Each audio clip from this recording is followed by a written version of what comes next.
And we're live again. Thanks for joining me. My name is Werner Puchert.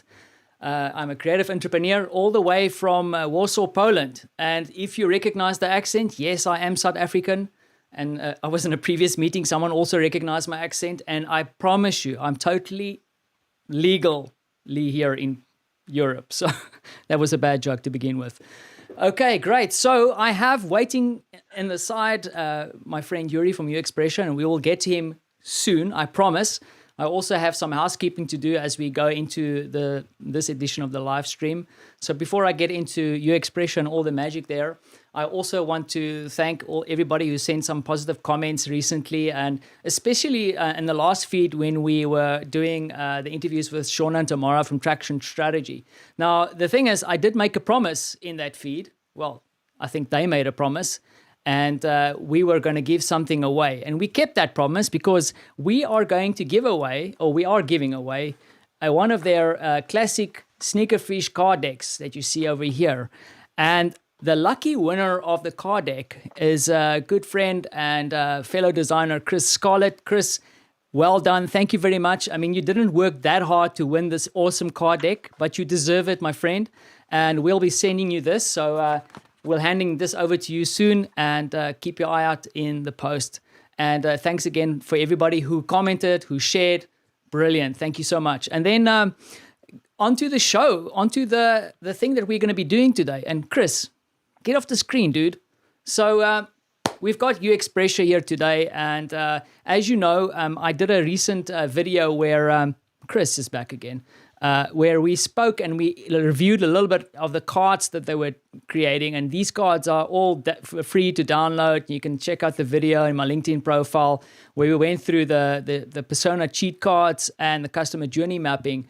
And not only is it awesome cards, but they're also awesome people, because through the team, I also reconnected my old friend Yuri, and we started talking about what can we actually talk about in the live stream that is relevant to the cards. And wow, they actually offered to give us a bit of a sneak peek into a report that they're doing at the moment that they're going to be releasing. So the first thing I need to do is I need to introduce a very good friend of mine, Yuri Vedenin. And I'm probably destroying his surname because I did destroy his surname in the actual post on LinkedIn when we went live with the episode.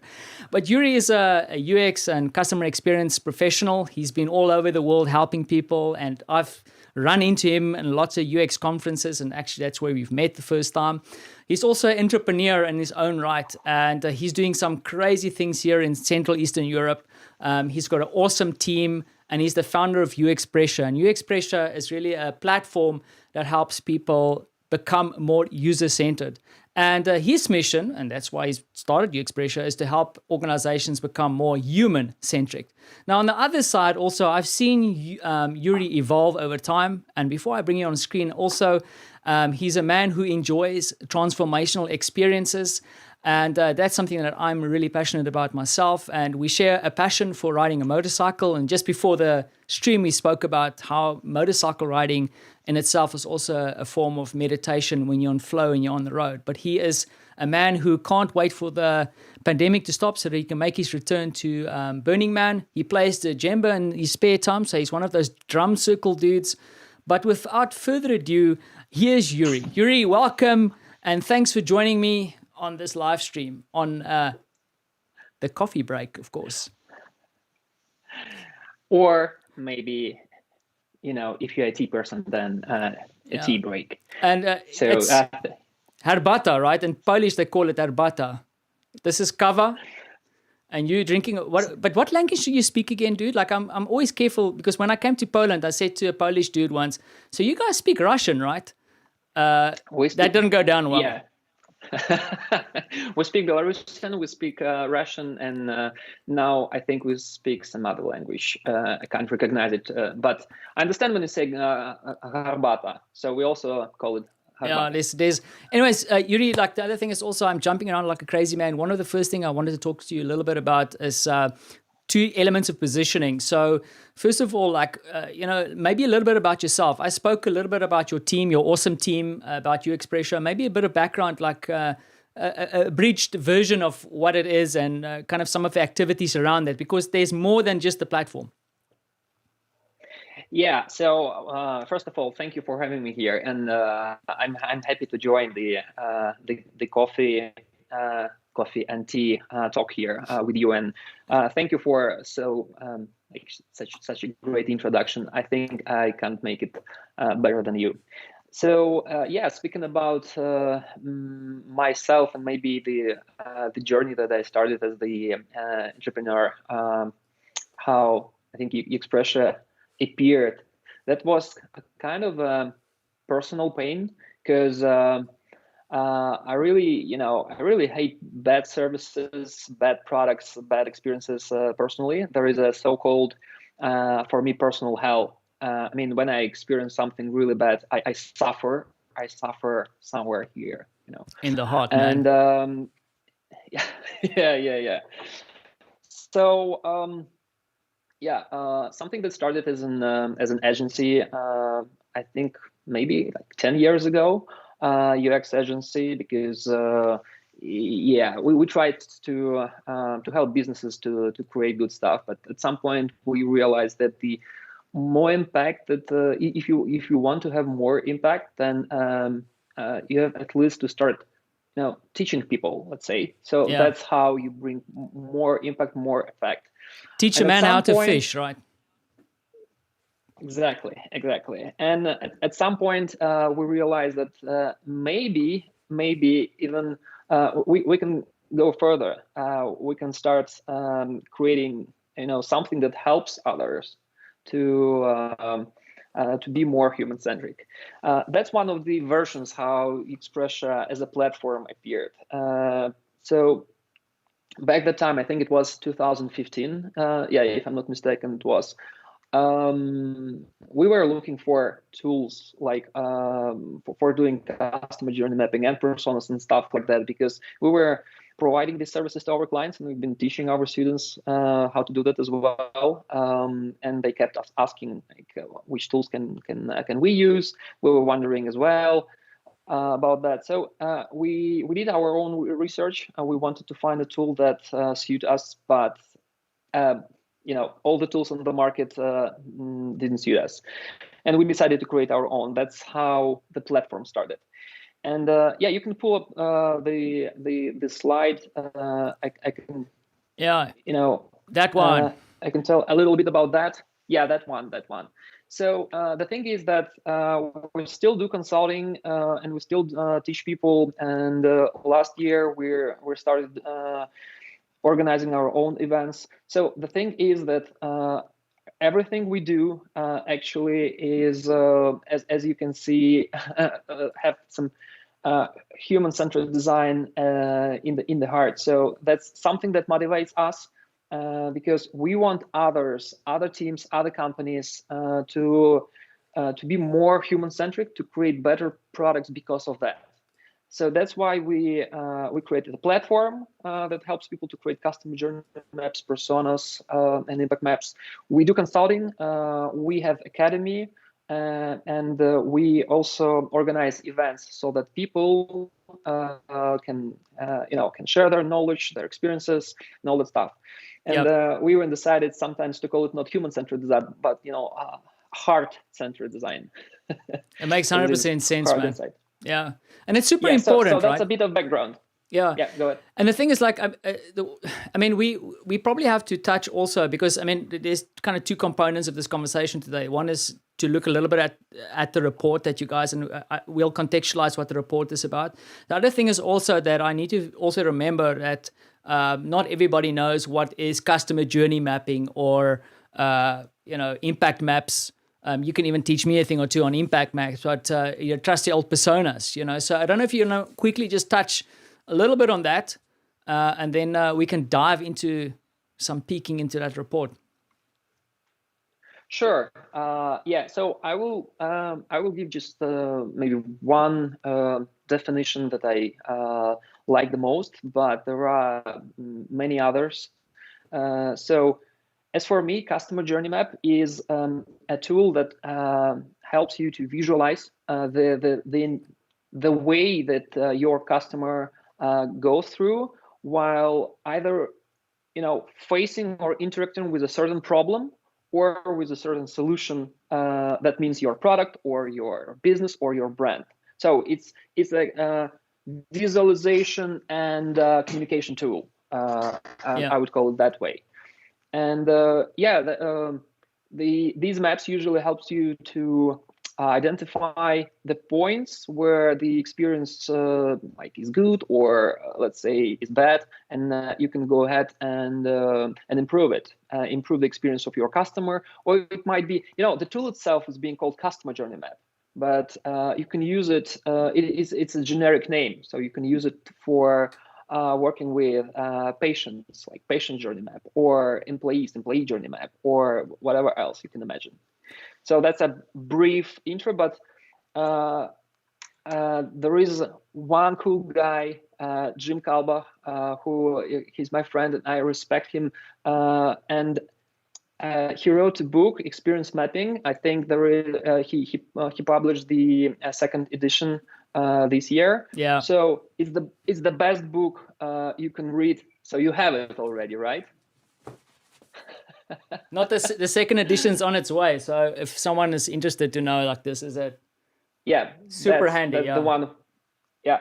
So I think Jim covers the topic of journey maps very well. So if you want to pick just one book that can help you to dive into that subject, I mean, that's the book of choice. And I think the thing is what happens sometimes, I mean, I don't want to always generalize, because sometimes I think what happens to me is like everybody's story. It's not true, right? But what I've also seen sometimes, the thing is, people think a customer journey map is a deliverable or outcome. It's not. It's actually an amazing tool to take data, to take research, and then put it on something that is visual, and then you can start bringing your team in to actually see what is going on. Because when you just work with data, it's really hard to see what's going on, especially for people like me who just get nervous when I see Excel spreadsheet. But once you visualize that, I mean, even on your digital platform where you can actually start collaborating, it starts becoming interesting, right? You can see where things can be fixed. It's much more easier for everybody then to start collaborating, because sometimes if someone doesn't know the technology or the data, you're excluding that person from the conversation. And they might actually bring some great ideas to the table. So I'm always like, I love when things get mapped out, Yeah, that's true. And as I mentioned, the usage of the tool, of this technique is actually broad. So what we noticed, and I hope you also know that that not only product teams use it, but marketing folks can benefit from that. Sales guys can benefit from that. Customer support, success. Product teams for sure. Event design. So event design. Yeah. Yes, definitely. So there are a lot of different, I would say, roles that can benefit from that. Not only service designers and UX or CX folks. Perfect. And then, I mean, there's two elements next to your whole, because the central part is the CJM, the customer journey map, but then also there's personas, because you have to take someone on the journey. Who you're taking on the journey, and you have to see the journey through the eyes of the customer. So by taking data and then making a visual representation of the customer, you make it more tangible. And that's the entity then that you built the map for, right?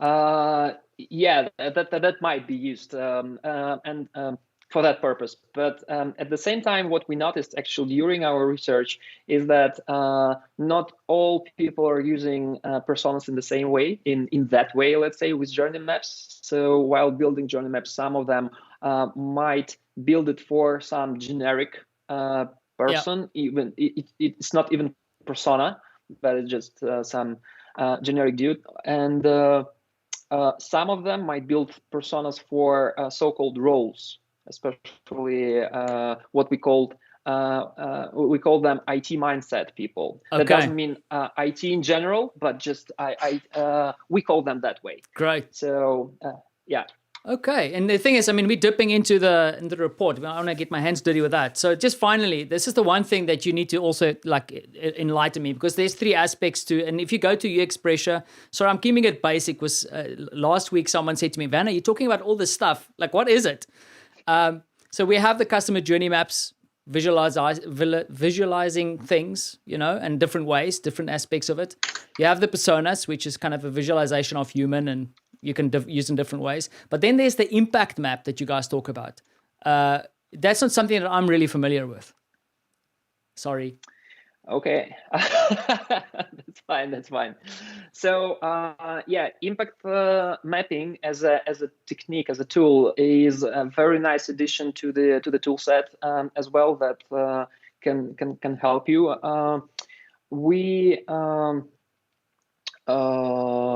So just a bit of maybe like intro for the tool itself. It is what they call it. Give me a second. It's a structured mind map, I would call it that way. So it's also a visualization that can help you in, let's say, strategy planning activity. So if you have a goal or if you have a problem that you would like to solve, impact mapping is a structured way of going from that goal to the point when you know what to do to reach that goal. But it's not like that. You have a goal and then you have what you need to do. But you go through some specific, I would say, stages. And the first one is defining that goal better than it was when you just started. If you say, I wanna, I don't know, build an app. It's not a goal itself, so you should ask yourself some questions to make it smarter. So, like, why do you need that? How are you going to find out that you reach that goal, and so on and so forth? So that's the step number one. Then next one is, while you start drawing that the map, and you ask yourself, who can help me to reach that goal? Thank you for pulling that on your screen. Visuals. And here, visuals. Yes, thank you for that. So, and here where personas might be very useful and handy, because you can use your personas here. They can help you to reach the goal. And the next step here, next stage, is actually the impact. So, what impact should you make to these personas so that they can help you to reach your goal? And the last step is, for making that impact, what should you do in your product or solution or your services to make that impact to those personas so that you reach your goal? And that way, what you have at the end, either on the fourth or fifth level, is just the decomposition of what you should be building or creating. Now you have it in a structured way, and you know why you need it. And it's also like actionable, right? So you can actually like start doing, because sometimes people feel they do all this work and there's sticky notes everywhere. We've spoken about that. And then nothing happens. Like if you do an impact map and you work through it, there's like some tangible things that you can start looking at as implementation. Yeah, definitely. And that also helps you to prevent the so-called scope creep. When someone is going inside the room, or now in post-COVID times, flying inside your chat or whatever, and they just drops any new feature saying, hey, customers will love it. So if you have that impact map, you can stop them. You can tell them, like, that's a really wonderful idea. Let's go and check where on our impact map it actually fits. So for whom and which impact we are going to make with that. And if it makes sense, we add it. If it doesn't, so maybe we can postpone it and find another way to help our customers. So great. So I mean, that was a quick rundown of the different things, and also I encourage you to reach out to Yuri and the team and go see, because there's tons of education. There's a trial. You can go check out the software. it's really interesting to get involved in that, and it's fun to do as well. It's really experimentation. I actually recently logged back into the platform, start messing around, even for the video I did, and it's actually really fun to start building things out, even if it's just hypothetical stuff. So it's go and check it out. But the reason we're here, Yuri, is we want to talk about the research that you guys are doing, and there's two key things we want to touch on. And just referencing my notes is how professionals are approaching customer journey mapping. That's one of the things we want to talk about. And then the second thing is how do they collaborate and then engage around this, specifically as it relates to the project lifecycle. Now, the first thing I wanted to ask you, everybody does research. It's really good to actually say, where does the research come from? What is the background from this? Like, how did you guys get to this white paper that's going to come out in March? Mm-hmm. So it might be a long reply on that, but feel free to stop me at any point if it's. I've got lots of coffee. Don't worry. Okay. So actually, that's an ongoing research that started when we started building UXPressia, and we combined a lot of different. Techniques, a lot of different, let it be techniques like surveys, interviews, observations, user testing, and so on and so forth. And along this way, we created at first what we call personas, just personas for us. Then when we realized that they are outdated, we thought maybe it's time to create personas version 2.0, and this particular research helps us to define the next version, Personas 3.0, and the reasons why we decided to create them, because we noticed that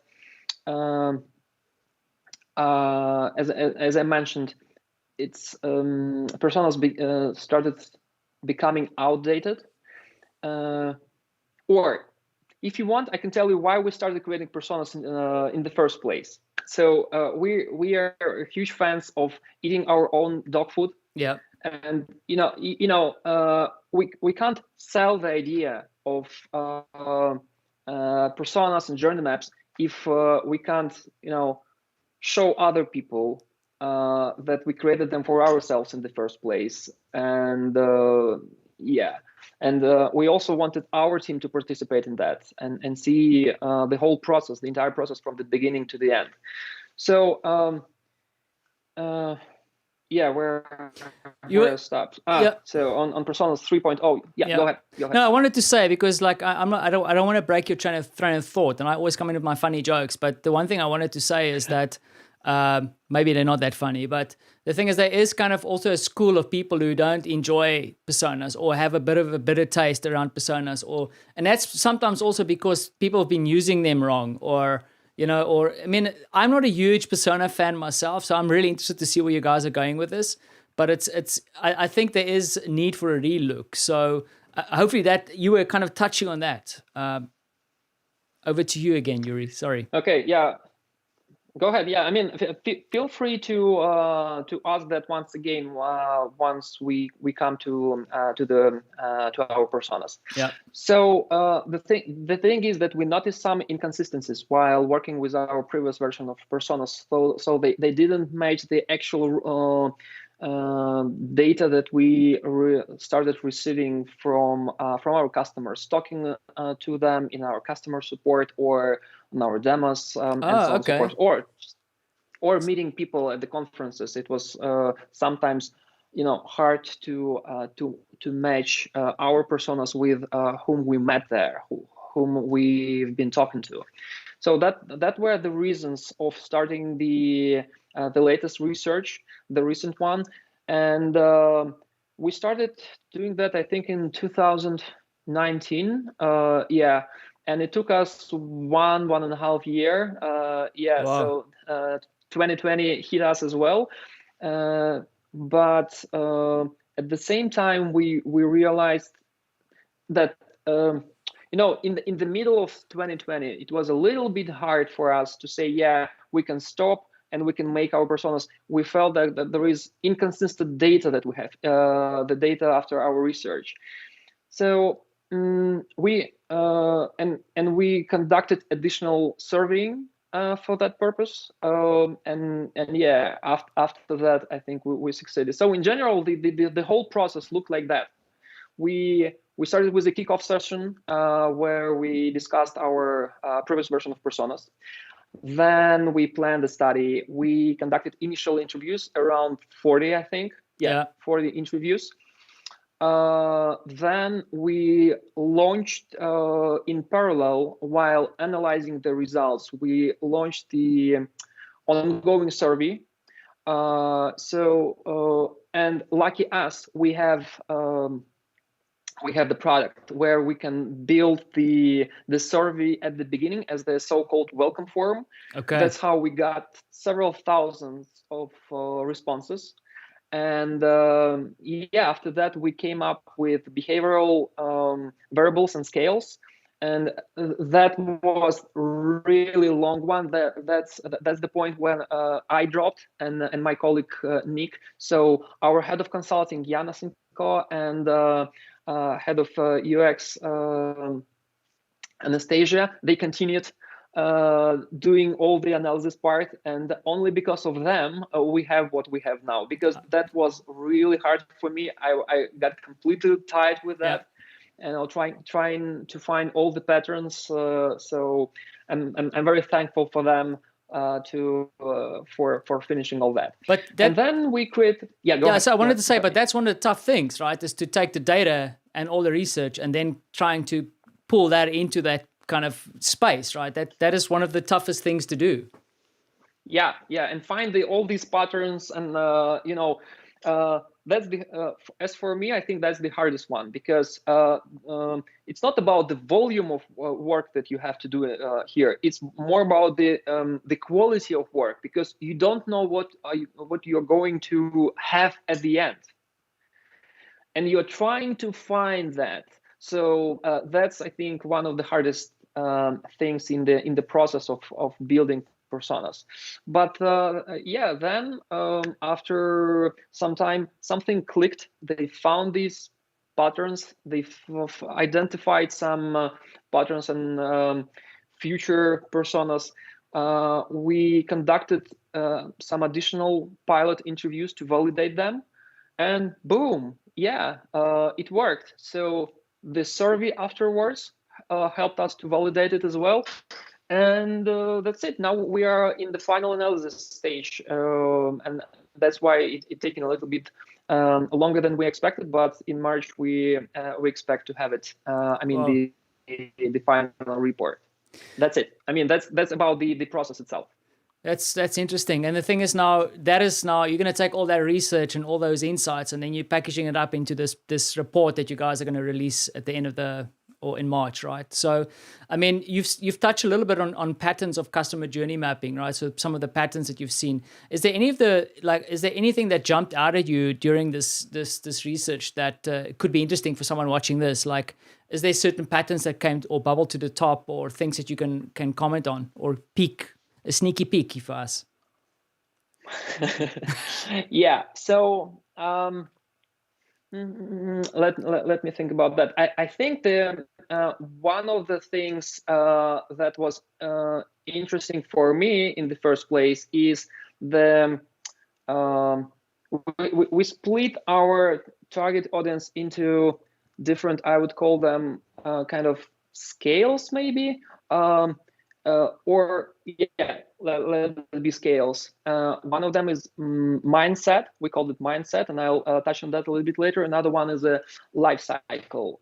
So mindset and life cycle is something that helped us to distinguish different, I would say, categories of people working with customer journey maps, and that was interesting for me. So mindset, let me introduce that concept. Is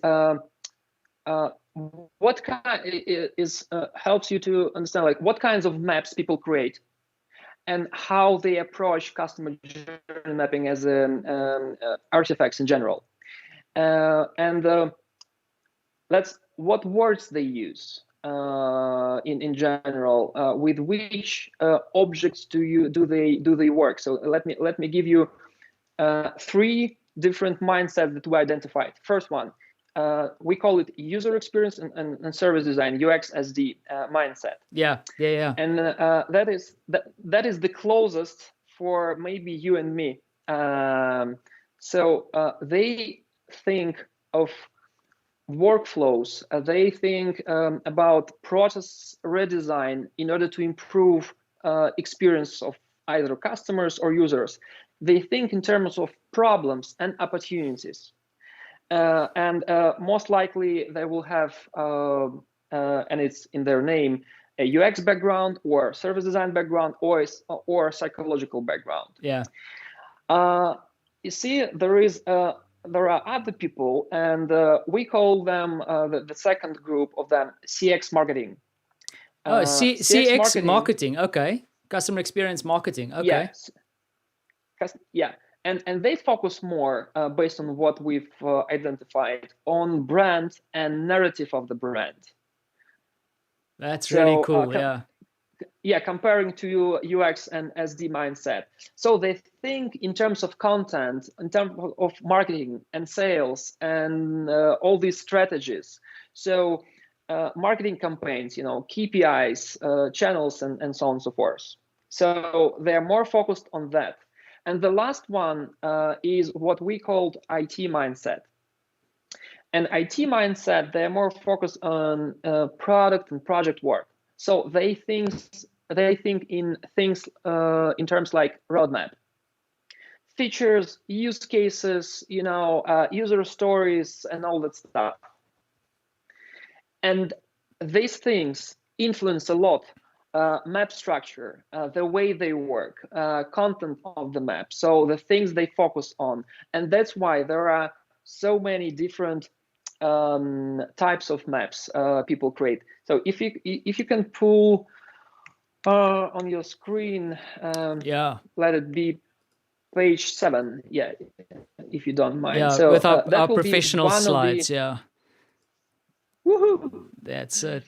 Yeah, that would be. Oh, let me just switch on off because I brought. Is it that one? No. Yeah. One. So that's one of the typical examples of UX service design mindset that we identified. And I would like to make sure that that's our internal name. That doesn't mean that all UX or service design folks will create the same maps. That's what we call the group. And that's the most typical map they create. As for CX and marketing, you can switch to the next one. Yeah, as I mentioned, they more focused on brand and narrative, but at the same time they mention funnels, campaigns, channels, KPIs, and all that stuff. That's things that are very important for them. And the last one that I mentioned, IT. And the thing is that you might notice here there are a lot of screens in here, and that's because their maps are very system focused. And their journey stages, the things that go from left to right, they're based on the system flow. And sometimes even the stage names might repeat the names of the screens of the product or the system being created. So, And to be honest, if I may jump in here, this is the one that I didn't expect, or I would actually like to see the report at some stage to dive deeper into this one, because is this let's say, I'm seeing screen. I mean, I know this is just a visualization, right? But is this let's say a app, and then how it expands over time, or is it features or functions of an application kind of mapped out, or? Because this one I'm struggling to understand the CX UX one. Yeah, got it. That's a flow, touch points, blah blah blah. The marketing one, yeah. I mean, I think you said the magic word, funnel, right? And then here, and storytelling, of course. But then here, I'm seeing set up an account, request a ride. It looks like they've they're using the customer journey map to map out feature sets of a solution over time, and then the impact that it's going to make. Okay. Yeah, that's true. They might be improving the application, the system, or they might be creating the roadmap of the features they would like to create. So these are different, I would say, use cases why they will be using customer journey map. Perfect. And some of them. Yeah, and some of them, and it's for IT mindset, might combine using customer journey mapping and user story mapping tool, where the customer journey mapping stage, they serve as a backbone for then, brainstorming features that might be created and then splitting them into different versions of the product. But the thing that I'm going to ask you that is like super important. So I'm kind of excited about what you're showing me here, because what I'm seeing is that a tool. I mean, the way that I look at from my perspective is like the classic one that you showed first, which with my my slides show that one. I mean, and not this specific visualization, but that kind of thing is what I'm used to from where I worked, my teams. That's the kind of flow that we had. And now the other two is fundamentally quite new and interesting. I mean, I knew that they were starting to talk about customer journey mapping, for example, or mapping of experiences in marketing. I've seen some of that bubbling to the top, but now there's fundamentally 3 different cases that you guys have picked up through research that people actually use journey mapping for. But the question I have for you, and I don't know if you want to answer it here, is that a key thing for me with journey mapping is you always want to look at the problem from the customer's perspective. I saw a persona on the technical one. Does that still hold true though? You mean you've seen the persona on the third one? Yeah. So for example, IT mindset? Yeah. So for example, what I'm trying to like dig out here, because they're different, but there is one thing that's consistent. Is the consistency the fact that you're trying to build from a customer perspective, or you want to see the experience in quotes from a customer perspective? You see, it seems that the thing in common is maybe the steps that the flow, the journey, the flow, yeah. Because as for IT mindset, very often personas are actually omitted, and as I mentioned before, the map is built around some abstract user. Great. Or even the role instead. Sorry, you answered my question. Thank you. I mean, I was cutting you off there, but so the flow is the kind of consistency there. Awesome. Yeah, and let's say as for using personas, by the way, CX and marketing guys, they would probably stick to buyer personas instead of user personas. Say that again. I mean, they would stick to buyer personas. Oh, yes. Sorry, I didn't hear the first part, buyer persona, because you're selling someone, you're a consumer or a user or whatever. Yeah. Okay. Yeah. And also what we noticed is that CX and marketing, and once again, I don't want to create a correlation between what we call CX and marketing mindset and between the real people roles in the real world, because you might have the title of head of CX or head of marketing, but you might not fall into our category of CX and marketing, because you will be using journey mapping some other way. But what we noticed that is very typical for those who we identified as CX and marketing is to concentrate while building personas on demographics or psychographics, not on the behavioral characteristics. Yeah, and that's why there are a lot of wars that we've been seeing between people creating personas. Like some of them are more on the persona side, and others on the jobs to be done side. Others just don't want to create anything at all. So for me now, it explained the not the whole battlefield, but at least now I know the forces. Yeah, and that was for me, that was very important to distinguish all of them.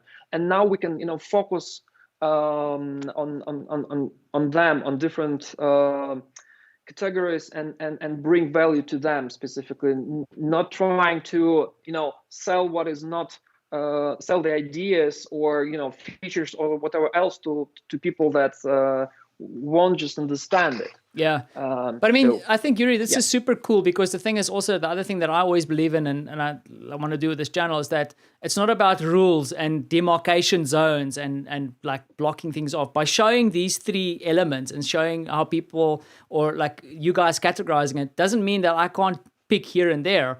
I mean, of course, the research then also shows some best practice where you can maybe step into a problem if you're not careful. But the thing is, I find this really interesting to see how technologies are using customer journey mapping in a different way. So it just opens the mind a little bit, how people are using your platform. We're going deep here, my friend, and we still have a couple of minutes left here. But the other thing that you said that we can talk about, or what we should look at, is potential opportunities that should not be missed. Is there anything that you've in the research you can talk about around that? Like, if you're someone who want to dip into customer journey mapping, or you're doing it currently, like, did you see anything that bubbled to the top that is an opportunity for people out there?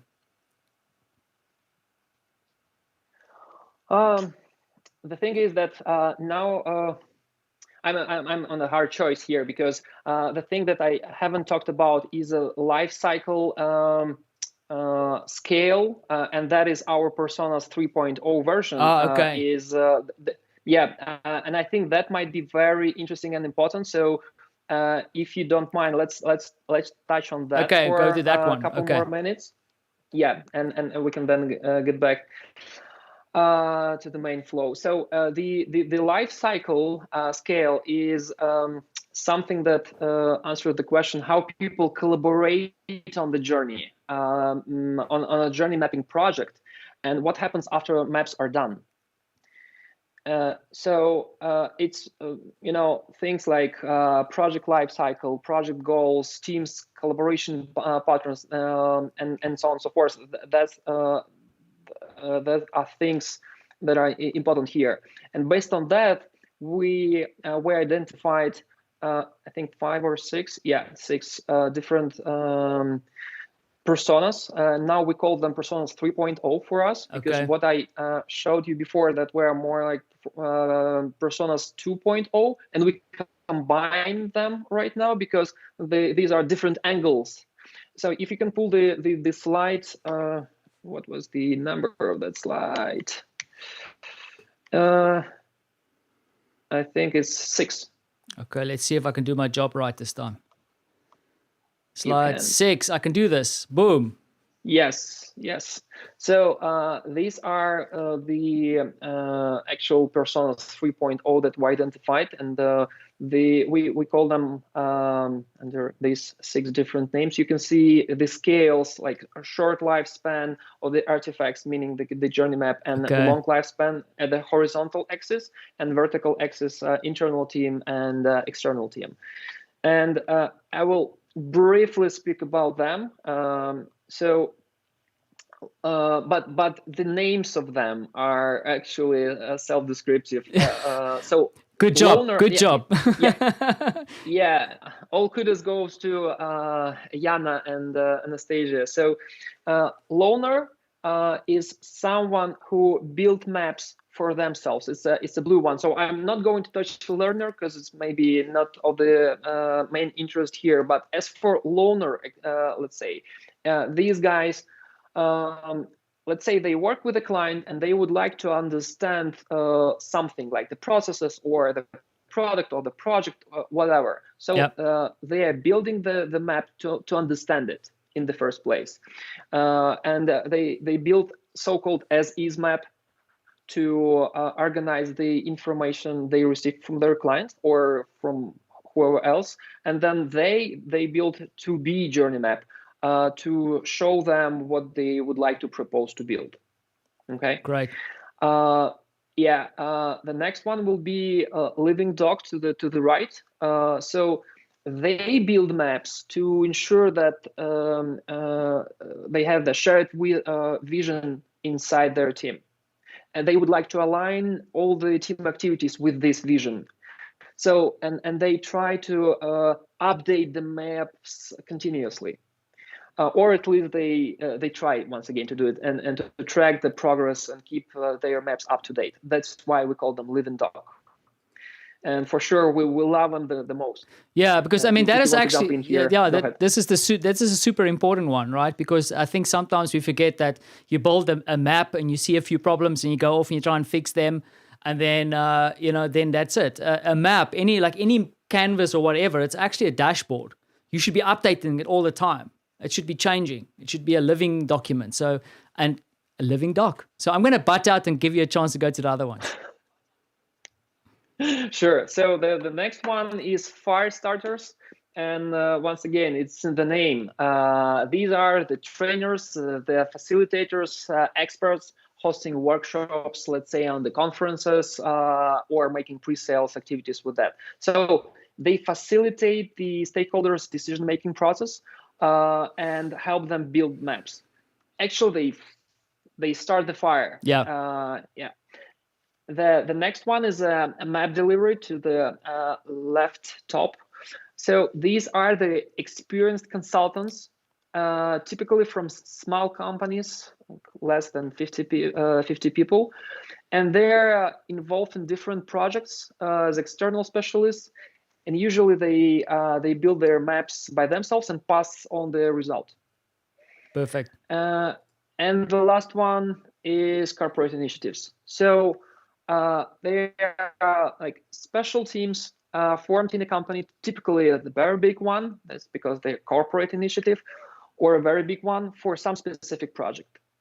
And one of the interesting patterns for them is like they might need different versions of their maps for different levels of their hierarchies in their company, or of different detail level of their journey map. So the same journey map, but with different detailization inside it. Yeah.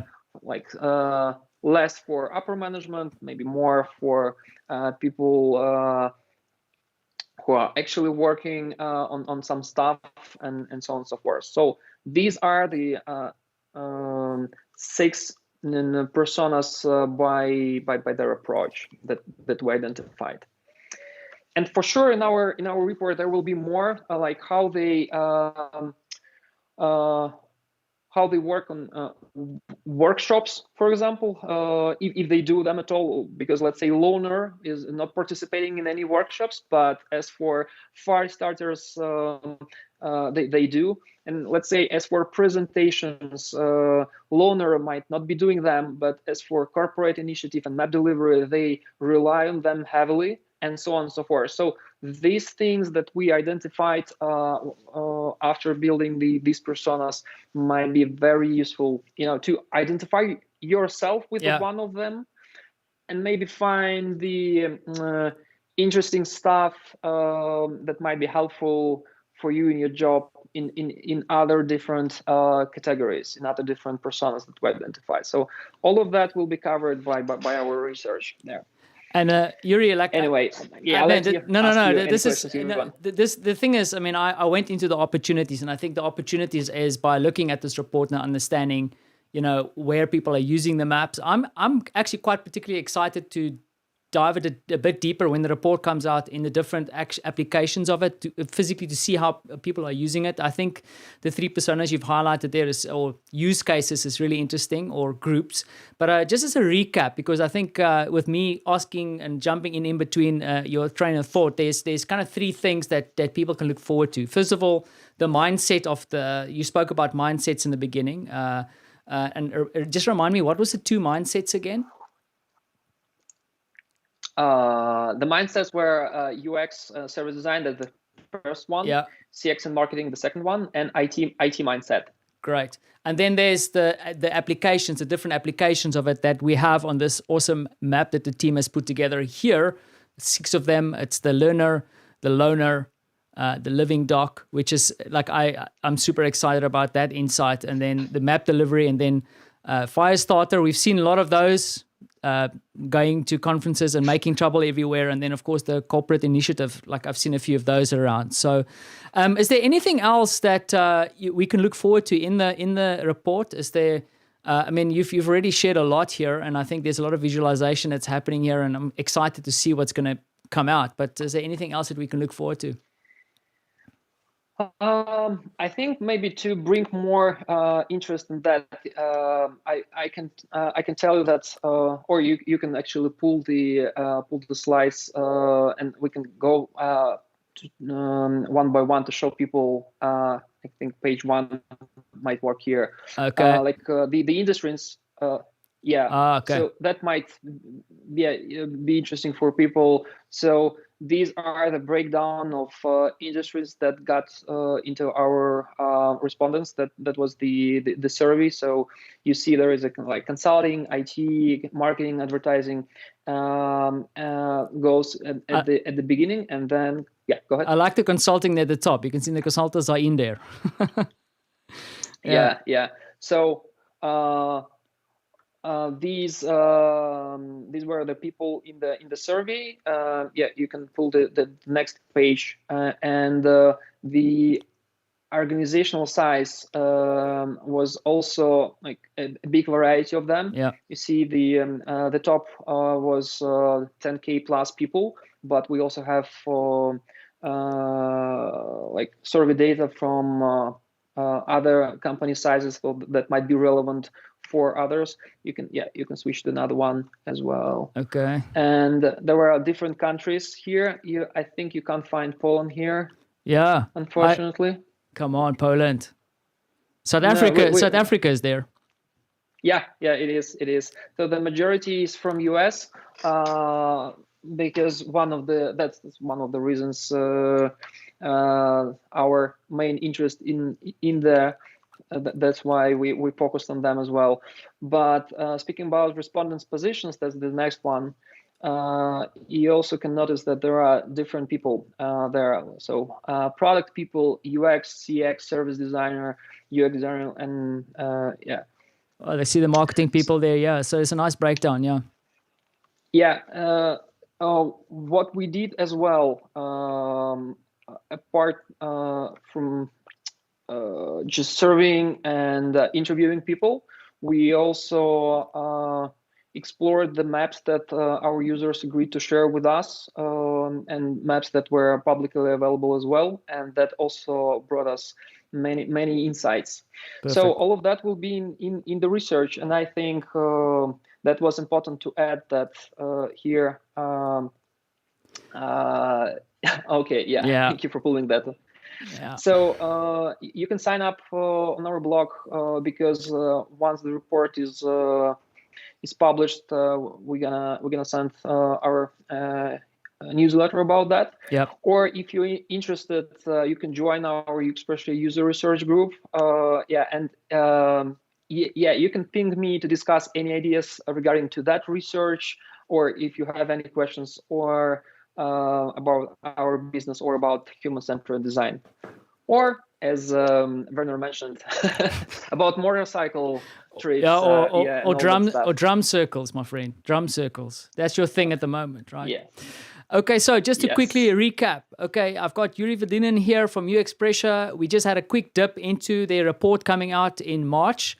There's no specific date yet. I don't want to put the team in trouble here, but join their mailing list. Go to uxpressia.com/blog. I actually recently, like I said, logged in and I started getting emails from your marketing team.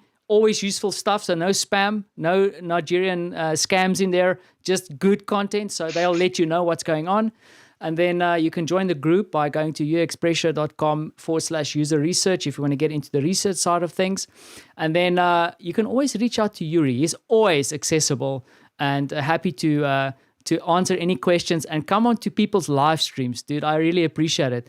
And just before we log off, right, we had a question from a good friend of ours here. I want to see if I can get it on the screen, but he might be putting you in the spot a little bit. Is from our mutual friend Jeff Parks, and he's asking, Yuri, what 1 or 2 projects with customers using UXPressia stand out as a great example that helped them reach their goal. So as a quick, I mean, we're running a bit over time, but if you can comment on that, for example, it'd be great. Okay, yeah, Jeff, asking really tough questions as always. Is that yeah? Let me think about any specific example here. Can't think of anything right now. Like I think a little bit stressed after our coffee and tea break, but it's okay. Yeah. But there is. I mean, I've seen there's some cool case studies on the website. If you log into, this is the other thing that's also really cool. Is in the platform there's templates. Yeah, I wanted actually to reference that, but nothing pops right now as very, you know, as something that I can bring right now, because the most interesting things is as usually under NDA when we speak to our customers, and they share that, and I'm like, I have an inner battle now to say something obvious from that exists, or to you know, to refer to some interesting things that we heard from our customers. I will definitely get back to to Jeff to share the story or two. But also, like when we'll republish this, also your team will see what's going on, and we'll post something in the comments. By all means, follow up, because that was a bit of a sneaky.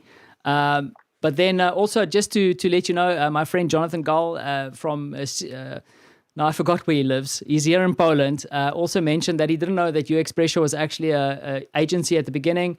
Shauna also popped in to say great visuals, like visualization, awesome. And then we had a few people here saying good job, Yuri. So, dude, I just want to say from my side, I put you a bit in the spot this week to say come talk to us about something that's not even live yet. And you, in between all your meetings and running around, you got the stuff done. Your team also sent slides last minute. Thank you. We had to quickly improvise on how to show them. I just want to say thank you. I'm excited about the different aspects of customer journey mapping. And dude, what's next for you? What happens after this? When you put the phone down and you go lie down, what's happening the next? Except for posting photos of cats on Instagram. I'm gonna, you know, now I'm going to eat some really tasty burger. So if you ask me about that, yeah, I'm a bit hungry, and I'm going to do that. But if you ask me what I'm going to do, or what our team is going to do further the road once we publish all that, after we actually will create journey maps based on personas that we identified, and then we're going to use all that to improve our marketing and content strategy, and our customer success as well. So expect new cool features, new cool stuff, and improved communication on our end based on that research, because that is great value for us to conduct that research and all that findings. And I hope once we share them with the community, everyone will benefit from that as well. Yeah, and thanks for being open to share that, dude. It's always interesting to catch up with you. Listen, I'm going to let you go grab that burger. I'm going to shut this down. Yuri, thanks again, and hopefully we'll do something again together soon, and maybe bring one or two of your talented team members on as well, because I got to have fun with them a little bit with these things. And yeah, super talented team, dude. You employ very well. So thanks again, and have a good evening, dude. I'm just gonna say cheers to my gracious viewers. Everybody, thank you so much for watching this, and thanks for all the encouragement and support with the live streams. You know, getting people like Yuri on here is always cool. And then I'm trying to optimize my marketing a little bit, because I'm all over the place. I'm trying to do these streams and help people. The thing is, the best way that you can get hold of me, or at least see what's going to happen next, is to actually just go to my website, vanner-puchert.com. There's a little mailing list thing there that you can join the mailing list. That will help me actually let you know what's going on. I promise. I know I'm South African, but I won't send your email address to any Nigerian scams. Promise. I will only let you know when there's some cool content coming up, and also giveaways, because I am meeting awesome people. I'm lining more people up for more conversations, and benefits will be shared with everybody, including you. And I'm going to leave it there, and I'm going to say thank you for watching. Join my newsletter. Keep an eye on what's happening next. I'm going to take next week off because I need to spend some time with my little 4-year-old and my wife. But the next week, I'll be back with some interesting people to do some cool stuff with you again. Thank you for watching, and have a good weekend. Ciao. If I can change the slide.